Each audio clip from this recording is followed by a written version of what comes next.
পূর্ব মেদিনীপুর জেলার একরা ১ নম্বর ব্লকের বিডিও ফিরে এলাম বিরতির পর। পূর্ব মেদিনীপুর জেলার একরা ১ নম্বর ব্লকের বিডিও শুক্রবার দুপুরে বিজেপি ও তৃণমূলের পঞ্চায়েত সমিতির সদস্য ও প্রধানদের নিয়ে একাধিক প্রকল্প বিষয়ে একটি আলোচনা সভার আয়োজন করেছিলেন। আলোচনার সময় দুই দলের সদস্যদের মধ্যে কথা কাটাকাটি থেকে ছড়ায় উত্তেজনার জেরে আলোচনার শেষ পর্যায়ে বিজেপি সদস্যরা ওয়াকআউট করে সভা থেকে বেরিয়ে যান।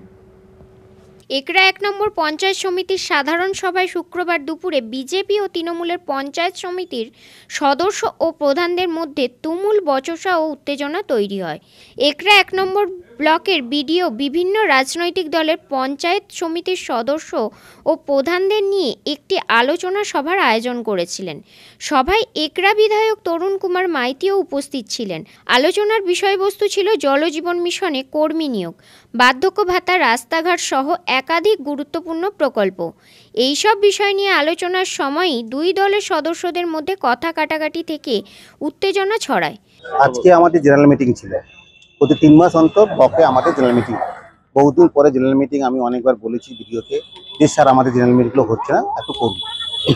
৩ মাস ২০-২৫ দিন পরে হয়েছে। তাই আমাদের সুষ্ঠুভাবে আমাদের ওখানে আলোচনা চলছিল। আমরা স্টেপ বাই স্টেপ কোশ্চেন করছিলাম। কিন্তু সবচেয়ে বড় ব্যাপার হচ্ছে জল জীবন মিশন। জল জীবন মিশন যেটা এগরা ১ নম্বর পঞ্চায়েত সমিতির আন্ডারে অনেকগুলো জল জীবন মিশন চলছে। সেখানে কোনো রেজুলেশন আমাদের কাছে নেই, কোনো পঞ্চায়েতের কাছে খবর নেই যে চাকরি কিভাবে রিক্রুটমেন্ট হয়েছে। ওনারা ওটা ব্যাপারে বলতে চান না। সেকেন্ড যেটা হয়েছে সেটা হচ্ছে আমাদের হচ্ছে এখন বলছি আমি আপনাদের ওন ফান্ড হিসাবে। আমি ওন ফান্ডের হিসাবটা চেয়েছি। সেদিনকে যখন আমার ১২ তারিখ অর্থের মিটিং ছিল তখন বলতাম যে ওন ফান্ডে যে খরচা কীভাবে হয়েছে তার একটু হিসাব নিকাশ আমাকে দিন। ওনারা সেইভাবে দিতে পারেনি, বললেন জেনারেল মিটিংয়ে দেবেন। কিন্তু যখন আমি জেনারেল মিটিংয়ে তুলি তখন তারা চিল্লামিল্লি করে অ্যান্ড প্রচণ্ডভাবে উত্তেজিত হয়ে যায়। তারপরে আমরা বলি ওনাদের কাছে যে আমরা ২৫-২৬ ফিনান্সিয়াল ইয়ারে কোন জিপিতে কতটুকু টাকা অ্যালটমেন্ট হয়েছে সেই অ্যালটমেন্টটা আমাদেরকে হিসাব দিন, সেটাও ওনারা বলতে পারেননি। আর পঞ্চম যেটা সবচেয়ে বড় কঠিন জিনিস, আমরা জানি এটা সরকারি কার্যালয়। সেই সরকারি কার্যালয়ে আমরা জানি সব জনগণ, সব রকম জনগণ এখানে সুযোগ সুবিধা নেবে। আমরা জনপ্রতিনিধি হয়েছে, শুধুমাত্র আমি অ্যাজ এ বিজেপি জনপ্রতিনিধি, আমি অ্যাজ এ লিডার অফ অপোজিশনে আছি, কিন্তু আমি বিজেপি জনপ্রতিনিধি নই, আমি কিন্তু সব জনগণের জনপ্রতিনিধি। তাই এখানে নাকি দলের ওদের প্লাগ ফ্যাস্টং সব বিতরণ হয়। তাই এটা দলীয় কার্যালয় বানিয়ে দিয়েছে। এই জন্য আমি বিজেপিকে ধিক্কার জানাই যে এত বড় একটা ব্লক যেখানে আমাদের আবেগ, আমাদের সবার মধ্যে আবেগ জড়িত আছে, সেন্টিমেন্ট জড়িত আছে। তাই এর জন্য বিডিওকে আমি ধিক্কার জানাই। উনি চুপচাপ বসে আছেন, উনি কিছু বলেননি, খালি বসুন বসুন বসুন বলে উনি কাটালেন। আমরা ওয়াকআউট করে আমরা বেরিয়ে এসেছি। হ্যাঁ, আমি বলবো এটা 100% দুর্নীতি হয়েছে। আমি অনেকবার বিডিও সাহেব কাছে গেছি, একলা গেছি, জিজ্ঞেস করেছি রিক্রুটমেন্ট কিভাবে হয়েছে। এখানে এলাকা ভিত্তিক কত হ্যান্ডিক্যাপ আছে, কোনো বিধবা আছে, কত গরিব লোক আছে, তারা কিন্তু পাচ্ছে না চাকরি। তাই জন্য আমি বিডিও সাহেবকে নিজে বলার পরে উনিও সদুত্তর দিতে পারেন। আজকে আমাদের অভিজিৎদা বললেন আপনারা আরো কিছু জানবেন, আমাদের মহিলাদের ভাবে যেভাবে উত্তেজিত হয়েছে সেটা ব্যাপারে আমাদের কৃষ্ণাদি বলবেন।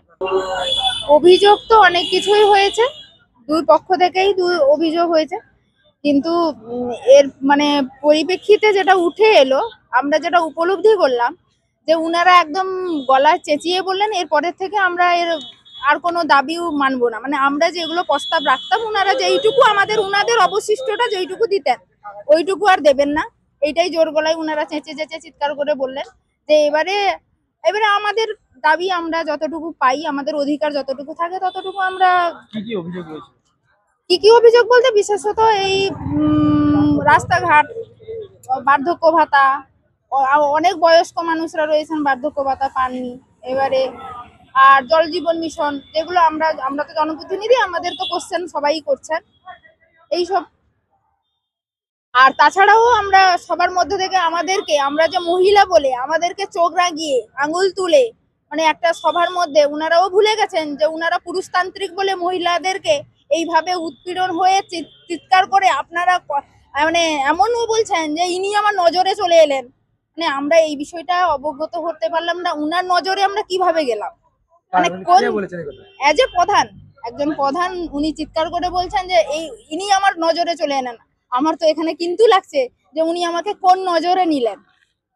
বিজেপির পক্ষ থেকে অভিযোগ করা হয়, শাসক দল বিভিন্ন প্রকল্পে বেআইনিভাবে কর্মী নিয়োগ করছে, সঠিক প্রাপকদের বার্ধক্য ভাতা থেকে বঞ্চিত করা হচ্ছে, উন্নয়নের হিসাব দেওয়া হচ্ছে না। তৃণমূল কংগ্রেসের পক্ষ থেকে সব অভিযোগ মিথ্যে বলে দাবি করা হয়েছে। তৃণমূলের বক্তব্য, বিজেপির কাজ হলো অকারণে দুর্নীতির অভিযোগ তোলা। বিজেপি সদস্যরা পঞ্চায়েত আইন সম্পর্কে কিছুই জানেন না, তাই ভুলভাল বলছেন। সভাপতি সাহেব আছেন, মূল বিষয় হচ্ছে এরা বিরোধী হওয়ার যোগ্য না। তার কারণ হচ্ছে এরা কোনোদিন পঞ্চায়েতি সিস্টেমের মধ্যে ছিল না, পঞ্চায়েতের নিয়ম কানুন জানে না, কি প্রক্রিয়ায় ত্রিস্তর পঞ্চায়েত হয়, কোন মিটিংয়ে কোন এজেন্ডা আলোচনা হয়, তারা কিছুই জানে না, অজ্ঞ এরা। কারণ এরা কোনোদিনই আজ অবধি পঞ্চায়েতে মেম্বারশিপ করেনি, প্রথম কোনো কারণে জিতে এসেছে। এরা ভাবছে সব জায়গায় দুর্নীতির গন্ধ খুঁজছে, কারণ এদের পেছনে দুর্নীতি তাড়া করছে, দুর্নীতির ভূত তাড়া করছে।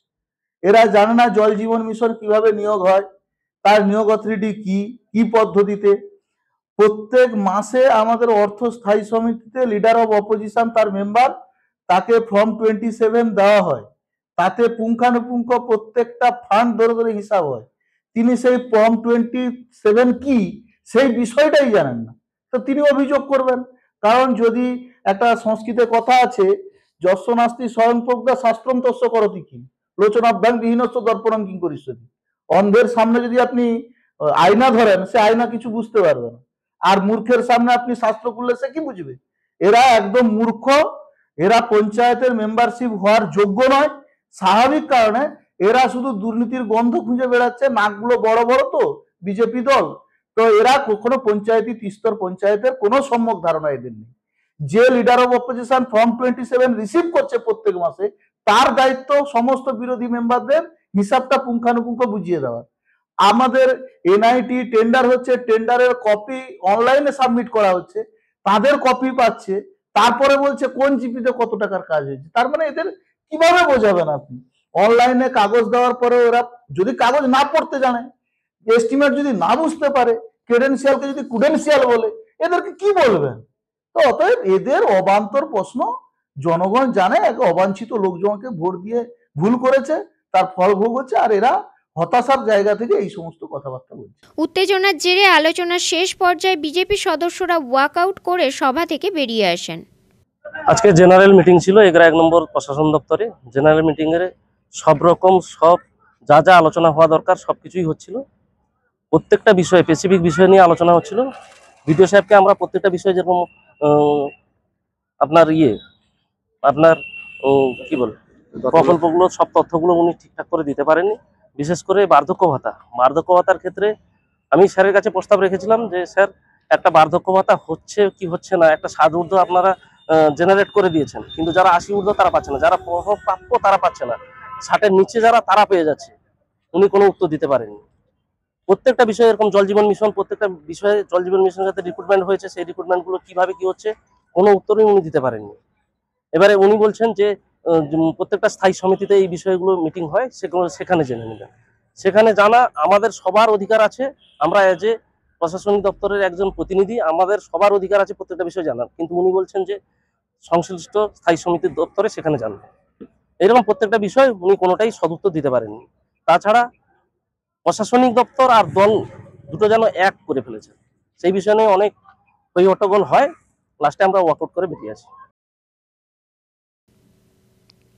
পুলক পেরার রিপোর্ট, খবর BCBS।